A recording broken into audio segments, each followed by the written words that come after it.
Testing. 1 million, 2 million, 3 million. That's working. Okay.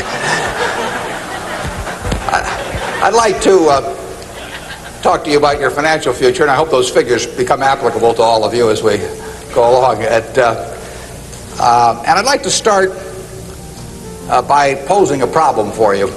And incidentally, I'm just going to talk for a couple minutes, and we'll do Q&A, because what we want to do is talk about what's on your mind. But I'd like you to think about this for just a second.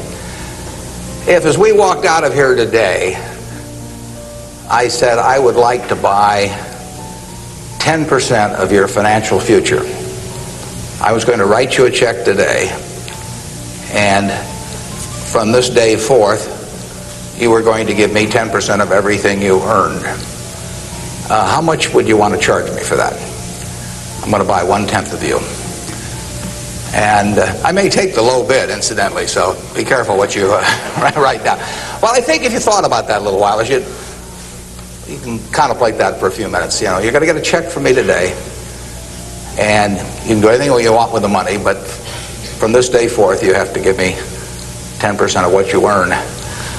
I think it would be very foolish of you, any of you, if you asked for less than, say, $50,000. Now, it's going to be a few years before you're out earning money, and so I've got a few years of dead money there. But then I would start getting this royalty on you as you went along. So I really think that if you thought about it, most of you would want a fair amount more than that, and I think you'd be right.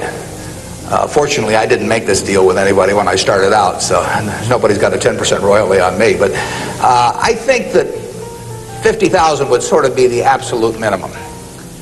And if you think about that, that means that right today, you are worth $500,000, because if 10% of you is worth $50,000 in cash today, your potential is worth a minimum on a 100% basis of $500,000. That is the big financial asset you've got.